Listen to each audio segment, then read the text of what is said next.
आज मैं पाइथागोरस के बारे में थोड़ी बात करूंगी। पाइथागोरस एक गणितज्ञ था, एक रहस्यवादी था और एक वैज्ञानिक भी माना जाता है। और पाश्चात्य दर्शन के इतिहास में इसका बहुत ही महत्वपूर्ण स्थान है। ये जो शब्द है फिलोसोफर, ये पाइथागोरस ने ही रचा था और प्लेटो ने भी पाइथागोरस को बड़े ही श्रद्धापूर्वक अपने ग्रंथों में स्थान दिया है।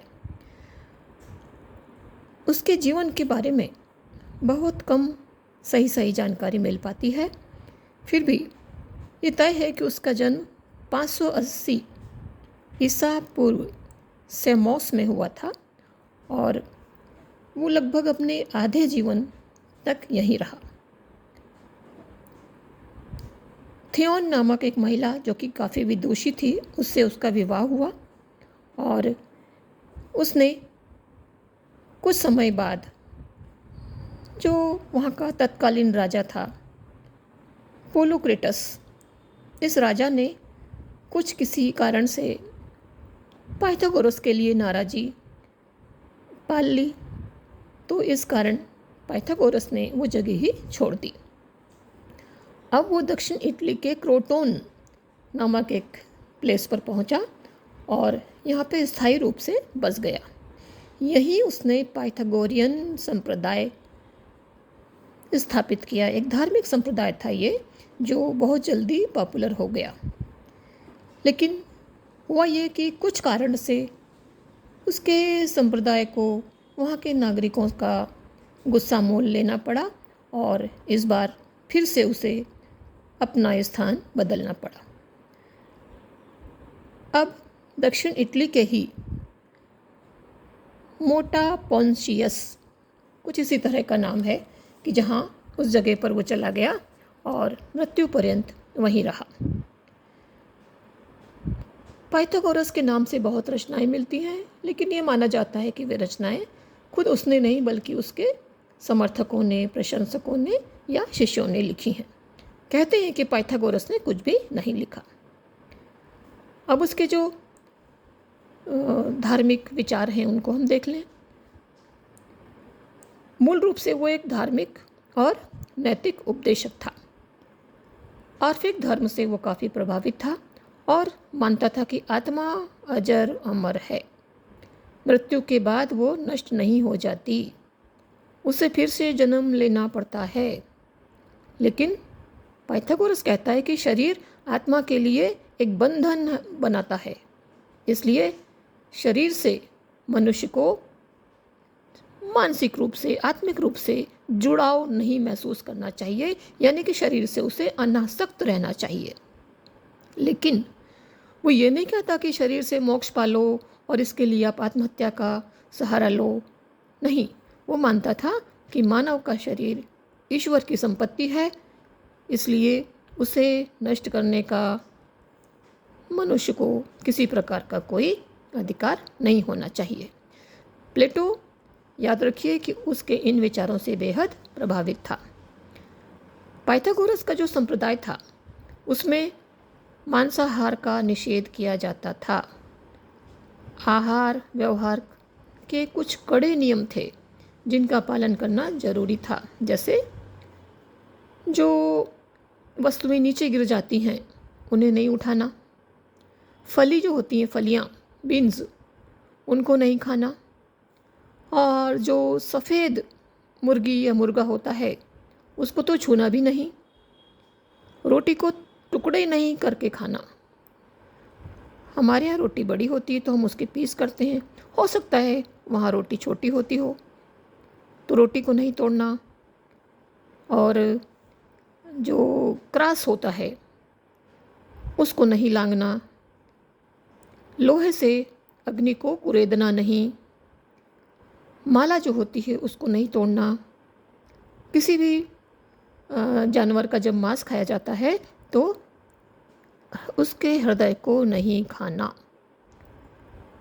प्रकाश में शीशे के अंदर नहीं देखना, दर्पण, यानी कि दिन में आप दर्पण देख लो, रात में दर्पण को नहीं देखना। इस तरह की कुछ काफ़ी निषेध उसके कहना चाहिए कि संप्रदाय में माने जाते थे। इनका लक्ष्य क्या था? इस सब का लक्ष्य था मनुष्य को संयम,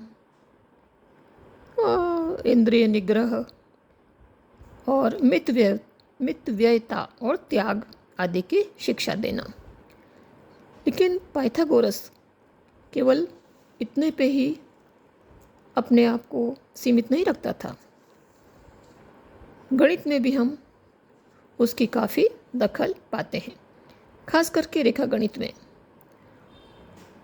अब उसके जो विचार थे रेखा गणित के संबंधित, वो आज भी महत्वपूर्ण माने जाते हैं। और गणित के अलावा उसने मेडिसिन और एस्ट्रोलॉजी में भी काफ़ी रुचि दिखाई।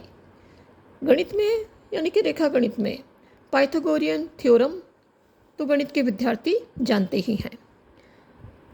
इसके अलावा नक्षत्र विद्या में उसका मत था कि सौर मंडल का केंद्र एक आग का गोला है।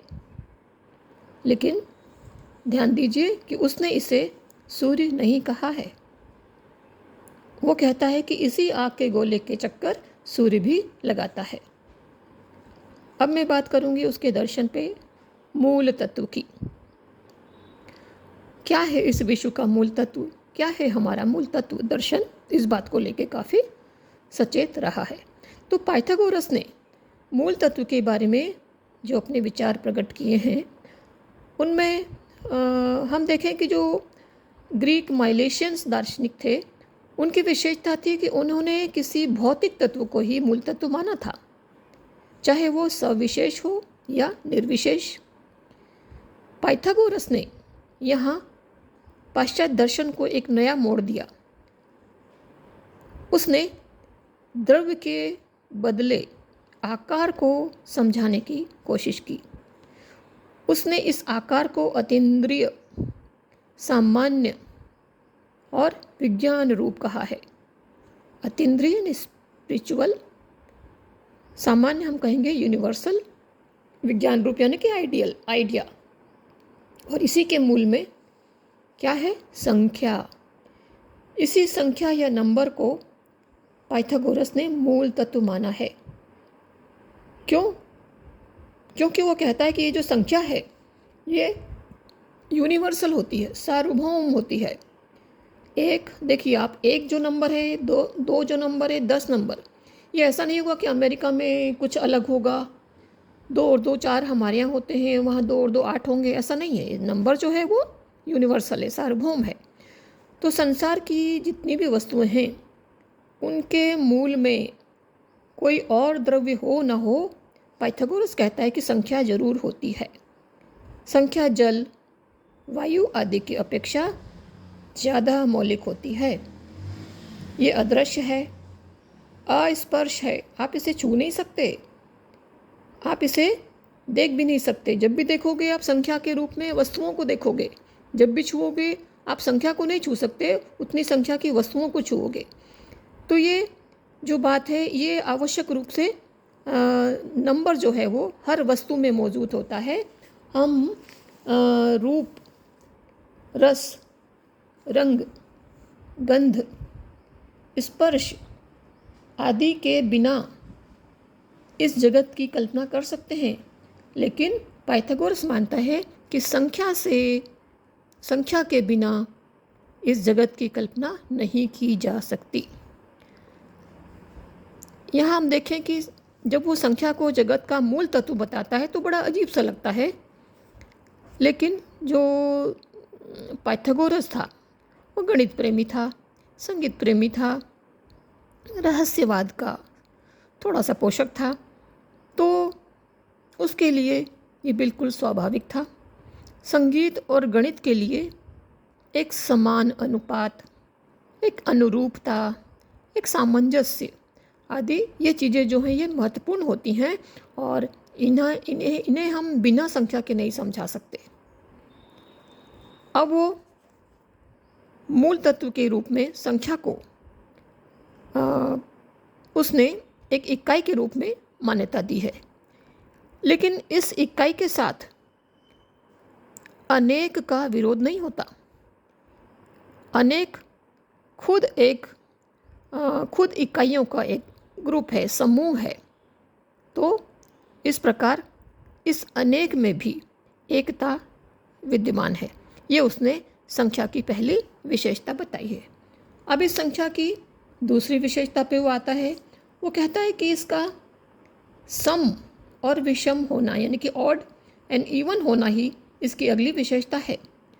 सम संख्या जो है वो असीमित होती है, यानी कि अनलिमिटेड, क्योंकि इसका आगे विभाजन संभव होता है। जबकि वो कहता है कि विषम संख्या जो है वो सीमित होती है, यानी कि लिमिटेड माना है उसने इसको, क्योंकि इसका आगे विभाजन संभव नहीं होता है। ये गणित के विद्यार्थी अच्छे से समझ सकते हैं।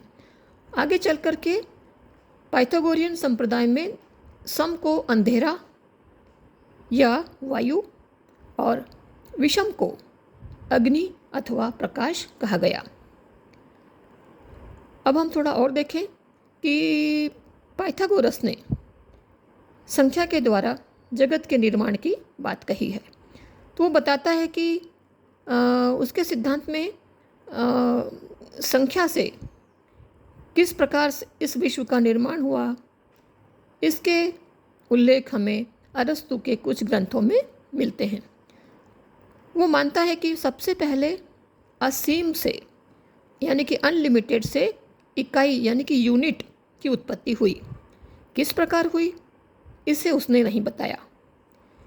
इसके बाद वो कहता है कि ससीम के कुछ अंशों को इस यूनिट ने अपनी ओर आकृष्ट करना शुरू कर दिया, जिससे हुआ यह कि यह सीमित होता गया और फिर इससे ही संसार की अन्य वस्तुएं बनती चली गईं। वस्तुओं का पाइथागोरस ने विरोधी जोड़ों के रूप में विभाजन किया है, जो कि 10 विरोधी जोड़ों के रूप में है। मैं बताती हूँ जल्दी जल्दी। नंबर 1 पे उसने रखा है लिमिटेड एंड अनलिमिटेड, यानी कि सीमित और असीमित, ये विरोधी जोड़े हैं। फिर है ऑड एंड इवन, विषम और सम। फिर तीसरा है वन एंड मैनी, एक और अनेक। फिर चौथे पे आता है राइट एंड लेफ्ट। फिर पांचवें में आता है मैस्कुलाइन एंड फेमिनाइन। फिर है रेस्ट एंड मोशन, यानी कि स्थिरता और गति। स्थिरता और गति को उसने रेस्ट एंड मोशन कहा है। फिर है स्ट्रेट एंड क्रूक्ड, सीधा और वक्र। लाइट एंड डार्कनेस, प्रकाश और अंधकार। गुड एंड एविल, शुभ और अशुभ। स्क्वेयर एंड ओब्लॉन्ग, वर्ग और आयत। तो इस प्रकार उसने 10 विरोधी जोड़ों के रूप में वस्तुओं को समझाने का प्रयास किया है। आगे चल के हम देखते हैं कि उसके शिष्यों ने इस जगत की हर मूर्त और अमूर्त वस्तु को निश्चित संख्या के रूप में दर्शाने की कोशिश की है। जैसे वे बिंदु को कहते हैं 1, रेखा को 2,